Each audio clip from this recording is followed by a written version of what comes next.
Alright, welcome to my final project. I choose multimedia project for this class, Philosophy 305 Business Ethics. I'm Marin Brian A. Santos. And today we're exploring the ethical challenges and responsibilities in the land of land development industry. Joining me is Engineer Joseph Canton, a former land development engineer with decades of experience in the field. Thank you for being here, engineer. Okay, thank you. Can you tell us a little about your career and your role as a land development engineer? Okay, I'm a professional civil engineer in the Philippines, and that's my. I have more than 20 years of experience in the land development, developing subdivisions, golf courses, and other entertainment facilities like what you call this, the water parks and others. All right. In this interview, we'll discuss the ethical dilemmas faced in land development, the role of sustainability, and how ethical principles can guide decision making in this industry. All right. First up, though, what are some of the most common ethical challenges you encountered in land development projects? The most common problems in the land development is the acceptability of the community, and if it's profitable with the investors, the one who will finance the project, and of course we have to consider the environmental impact of the project. All right, thank you. And how do these challenges impact the communities and environment involved? It affects them so much because some are to be relocated because of the development, and some will be, but in some will be displaced or relocated, as I said, and there's so many other concern during the construction that will entail such further details. All right. Can you share a specific example of a project where ethical concerns were particularly significant?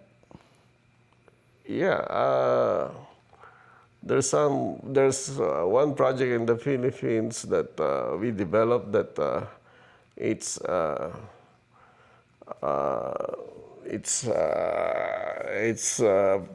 populated by the natives, or what you call this, Indigenous? indigenous people, and they really don't want to be relocated, so we have to coordinate with the government officials and explain the project, what's the benefits and what's the benefits for them, for the whole community it will give. So it's really have to be discussed.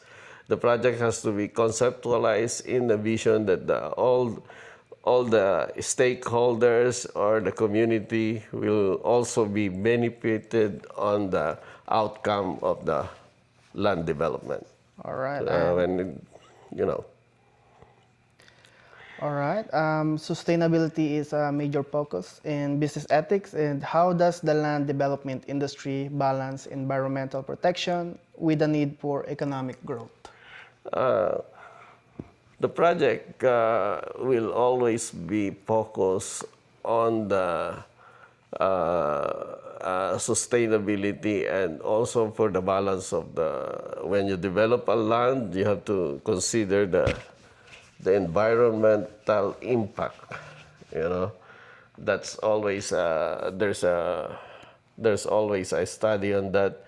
Every project have a different uh, uh, study for the environmental impact, but on the sustainability, once the land is been developed and there's some development like building some buildings or some factories in that can be built on that, so the stakeholders will have a decent and more sustainable jobs.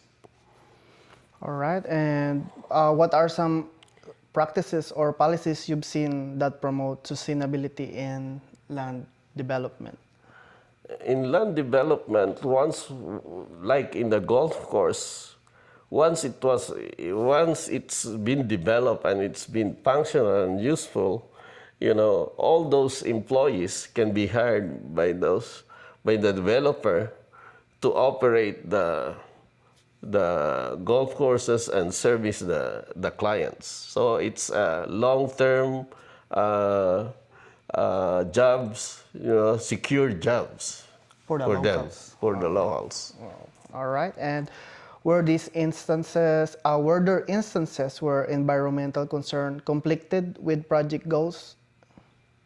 Yeah, there's some instances like it happens in the Philippines that they want to build a nuclear plant in Bataan.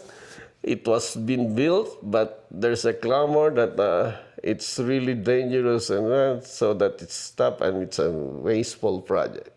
All right. So they handled it like Yeah, they build the facility and they stuff. just built the facility and then it never been used. Oh, I see. I see. Because the uh, the impact is more dangerous or detrimental to the society. That's what they claim. I see. I see. That was before. I don't know what will happen if there's any further studies made, because in Japan they build a nuclear plant with all the safety precautions. And in our class here in Philosophy 305, we discussed the importance of stakeholders in engagement. How do land developers ensure that the voices of local communities are heard during planning and execution of projects? Uh, in that process, before the land is being developed or we have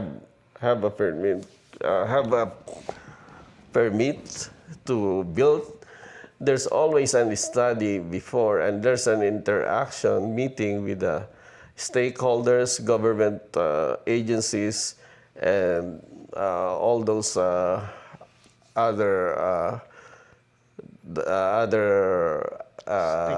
stakeholders that concerns on that particular development. So there's always a questions and answer portion, the pros and the cons, that can be settled. And once it's settled, so the project will be,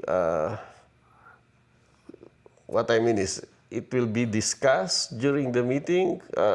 It's a successive meetings, not only once, but a couple of meetings to explain and,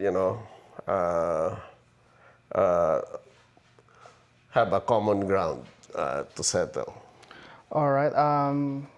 Lastly, sir, looking back on your career, what advice would you give to the current and future land development engineers about maintaining ethical practices in their work?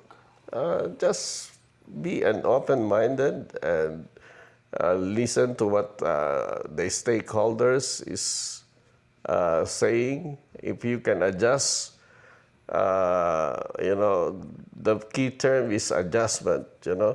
You don't have to follow to the plan by the letter, but there's always room for improvement. And also, since you're doing a land development, the environmental concern is always on top should be on top of your head. All right. And lastly, sir, how can professionals in this field ensure they are making decisions that benefit both society and the environment? I think as long as uh, you're